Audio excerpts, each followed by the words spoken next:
Alhamdulillahilladzi hadana li hadza wa ma kunna linahtadiya laula an hadana Allah.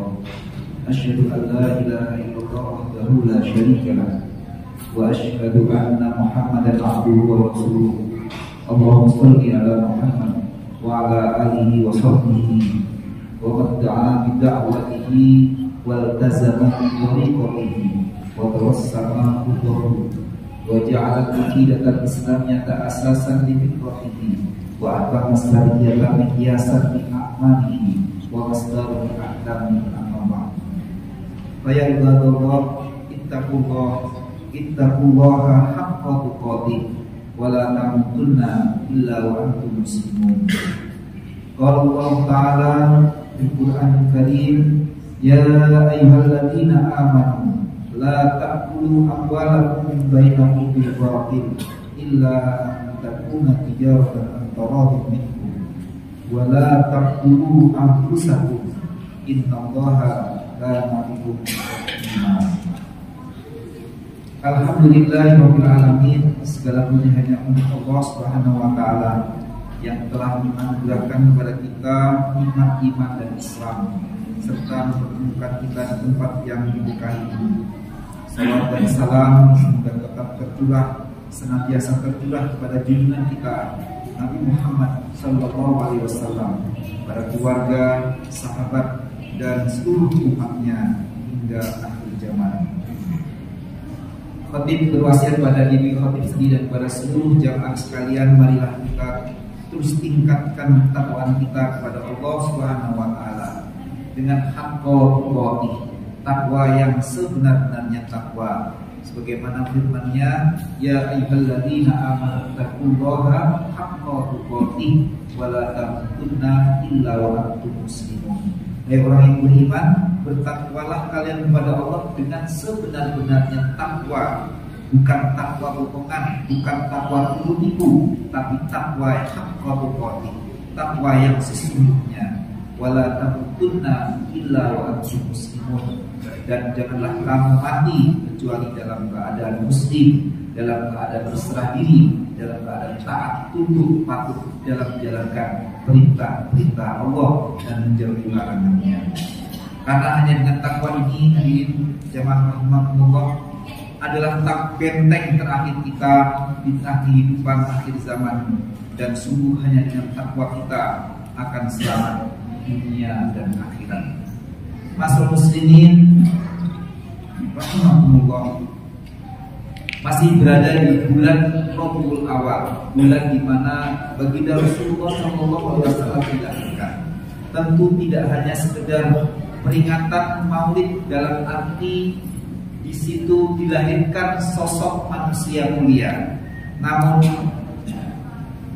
yang kita harapkan dari peringatan itu tidak lain adalah ingin menghidupkan kembali bagaimana sunnah Rasulullah, bagaimana pelajaran yang diberikan oleh Rasulullah, sehingga apa yang dibawa oleh Rasulullah menjadi bagian dari hidup kita, yang itu adalah bagian dari bukti takwa kita kepada Allah dan Rasul-Nya. Kadang hidup dewasa ini menghadirkan tekanan yang begitu berat hingga membuat seseorang kehilangan harapan. Belum lama ini kita lihat seorang ibu di Kabupaten Bandung nekat bunuh diri setelah terlebih dahulu meracuni dua anaknya karena depresi akibat kemiskinan dan masalah rumah tangga. Tragedi ini menambah daftar panjang kasus serupa di Indonesia. Sebelumnya di Sukabumi seorang anak meninggal dengan tubuh penuh ratusan cacing belang. Ibunya adalah ODGJ, yang ayahnya menderita TBC dan keluarganya mereka kesulitan berobat karena tak punya kakak dan BPJS kesehatan. Kasus-kasus ini masalah muslimin memperlihatkan betapa rapuhnya keluarga miskin ketika berhadapan dengan keterbatasan ekonomi dan akses kesehatan. Data lain juga menunjukkan angka bunuh diri di Indonesia yang terus meningkat. Pusat Informasi Kriminal Nasional Bareskrim Polri mencatat tahun 2022 saja terdapat 887 kasus, naik 1.288 pada 2023, lalu 1.023 kasus pada 2024, hingga Mei 2025 sudah tercatat 600 kasus bunuh diri. Angka sebenarnya juga jauh lebih tinggi karena underreporting diperkirakan mencapai 300% menurut Indonesia Association for Psychiatric Prevention. Kemiskinan menjadi faktor dominan, bahkan sering mendorong terjadinya fetisida maternal, ibu yang membunuh anaknya karena tak tega melihat penderitaan akibat kehidupan ekonomi. Masyaallah muslimin rahimakumullah, bagaimana Rasulullah mencontohkan ketika mensejahterakan umatnya. Kasus tadi, kasus bunuh diri adalah tentu di dalam Islam merupakan perbuatan yang terlarang. Allah Subhanahu wa taala berfirman, "Wala taqtulu anfusakum innallaha kana bikum rahima."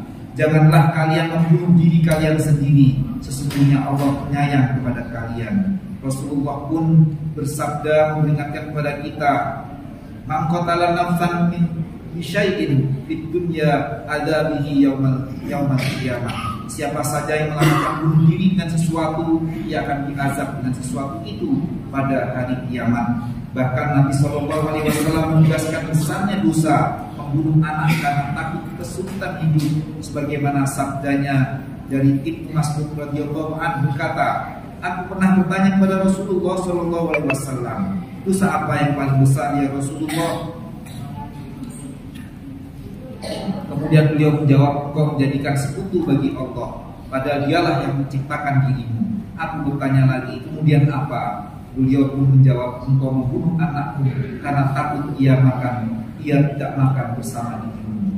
Peringatan ini menunjukkan besarnya cinta Allah Subhanahu wa taala dan Rasulnya kepada umat Islam. Rasulullah SAW diutus untuk membawa ajaran yang menuntun manusia pada ketentraman dan kesejahteraan, baik lahir maupun batin. Beliau membangun masyarakat dan negara di atas akidah Islam yang kokoh, sehingga lahir keyakinan yang teguh akan rezeki, sikap tawakal dan optimisme. Beliau bersabda yang artinya, "Janganlah kalian berputus asa dari rezeki Allah selama kepala kalian masih bergerak. Sesungguhnya manusia itu dilahirkan oleh ibunya dalam keadaan merah, tidak memiliki apapun, lalu Allah Azza wa Jalla memberi dia rezeki." Namun dalam masyarakat yang tidak berlandaskan akidah Islam, tidak mengikuti apa yang dicontohkan oleh baginda Rasulullah SAW, keyakinan akan rezeki akan mudah tercapai. Akibatnya kehidupan menjadi rapuh saat menghadapi kesempitan ekonomi. Padahal Rasulullah SAW telah mengajarkan kesabaran dalam kesulitan. Beliau sendiri sering menahan lapar dan mengganjal perutnya dengan batu atau berpuasa ketika tidak ada makanan di rumah. Nabi SAW menekankan pentingnya bekerja keras, khususnya bagi kaum lelaki sebagai penanggung jawab keluarga. Beliau bersabda, "Sungguh seandainya salah seorang dari kalian mengambil seutas tali lalu memikul seikat kayu bakar di punggungnya, kemudian menjualnya, hal itu lebih baik daripada meminta-minta kepada manusia." Dengan kerja keras, kehormatan diri tetap terjaga tanpa harus merendahkan diri dengan meminta-minta. Rasulullah pun juga menanamkan nilai kepedulian sosial. Beliau bersabda, "Wahai para wanita muslimah, janganlah antar tetangga saling meremehkan walaupun hanya dengan membeli buku kambing." Dalam riwayat lain, beliau menganjurkan memperbanyak kuah makanan agar bisa dibagi kepada tetangga. Bahkan beliau mengingatkan keras, tidak beriman kepada siapa saja yang hidup dalam keadaan kenyang, sementara tetangganya kelaparan padahal ia mengetahuinya. Dengan teladan ini, umat Islam diarahkan untuk membangun masyarakat yang saling peduli agar tidak ada yang terpuruk dalam penderitaan. Masyaallah muslimin rahimahumullah, sebagai pemimpin kepala negara bahkan Rasulullah SAW menjadi teladan dalam mengurus umat. Beliau menegaskan dalam sabdanya, Pemimpin manusia atau kepala negara adalah pengurus rakyat dan bertanggung jawab atas mereka. Karena itu beliau tidak pernah menunda pelayanan kepada rakyat dan memperingatkan pejabat agar tidak menutup diri dari kebutuhan umat. Sebagaimana sabda beliau, tidak seorang pun pemimpin yang menutup pintunya untuk orang yang membutuhkan, orang yang kekurangan dan orang miskin, kecuali Allah akan menutup pintu langit dari kekurangan, kebutuhan dan kemiskinannya. Hal ini menunjukkan bahwa kesejahteraan rakyat hanya bisa terjamin dengan peran aktif negara yang berpihak kepada umat. Wahai kaum muslimin, musibah kemiskinan, kesenjangan, keputusasaan hari ini adalah akibat dicampakkannya Islam dari kehidupan dan digantikan dengan sekulerisme, memisahkan agama dari kehidupan. Agamanya adalah urusan ritual dan spiritual, sedangkan di dalam masalah muamalah, di dalam membangun kehidupan masyarakat, maka hukum Allah, teladan Rasulullah diabaikan bahkan disingkirkan. Dan kapitalisme saat inilah yang menafikan peran agama, memicu individualisme dan membuat negara berpihak pada oligarki atau para pengusaha. Akibatnya rakyat diperlakukan sekadar objek pajak, sementara pejabat hidup dalam kemewahan. Penderitaan ini tidak akan pernah selesai hanya dengan pergantian figur pemimpin, tetapi hanya bisa dituntaskan dengan penerapan hukum Allah, penerapan Islam secara kafah dalam khilafah sebagaimana tuntunan Rasulullah Shallallahu Alaihi Wasallam dan para khalifah setelah beliau. Hanya dengan itulah umat dapat meraih kesejahteraan dan ketentraman lahir maupun batin. Wallahu a'lam bishawab. Barakallahu li wa lakum fil Qur'anil azim wa nafa'ani wa iyyakum bima fihi minal ayati wat dzikril hakim. Wa taqabbalallahu minni wa minkum tilawatahu wa innahu was-sami'ul 'alim. Wa aqulu qouli hadza wastaghfirullahal azim innahu huwal ghafurur rahim.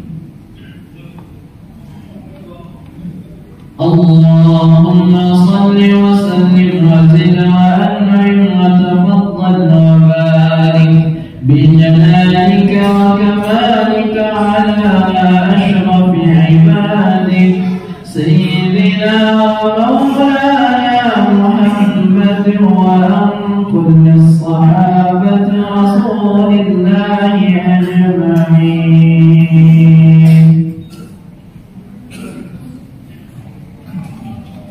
إن الحمد لله نحمده ونستعينه أنفسنا ومن سيئات أعمالنا من يهده الله فلا مضل له ومن يضلل فلا هادي له أشهد أن لا إله إلا الله وحده لا شريك له وأشهد أن محمدا عبده ورسوله اللهم صل على محمد وعلى آله وصحبه ومن تبعهم بإحسان إلى يوم الدين.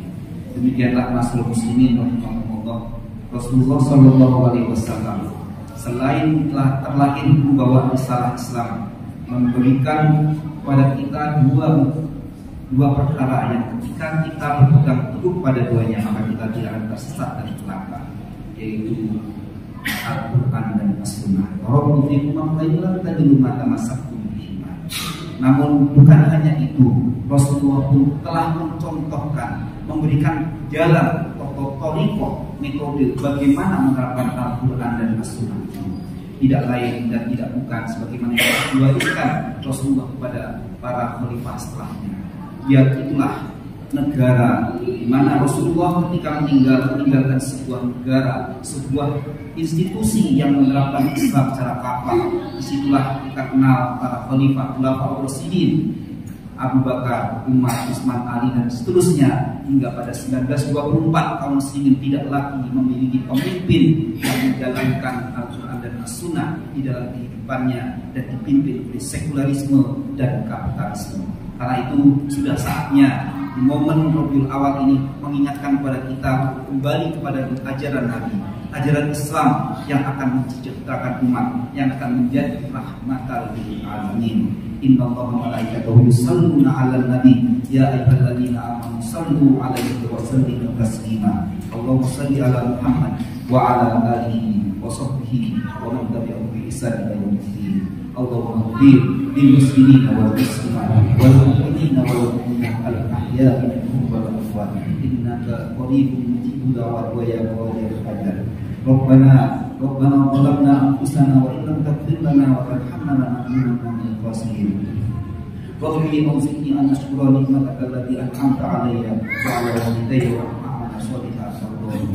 Rabbana ighfir lana wa liwalidina warhamna kama rabbayana shaghira. Rabbi ij'alni muqimas shalah. Rabbi ij'alni muqimas shalah wa min dhurriyyati wa taqabbal du'a.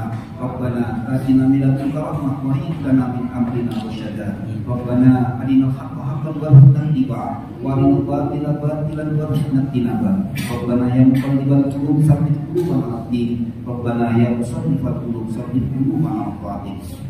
Rabbana atina fid dunya hasanah wa fil akhirati hasanah wa qina adzabannar wa qina jannata ma'al abrar ya aziz ya ghafur ya rabbal alamin. Subhana rabbika rabbil izzati amma yasifun wa salamun alal mursalin walhamdulillahi rabbil alamin. Ibadallah, innallaha ya'muru bil adli wal ihsan wa ita'i dzil qurba wa yanha 'anil fahsya'i wal munkari wal baghi ya'idukum la'allakum tadhakkarun. Wadhkurullaha 'azim yadhkurkum was'aluhu min fadlihi yu'tikum wa la dzikrullahi akbar.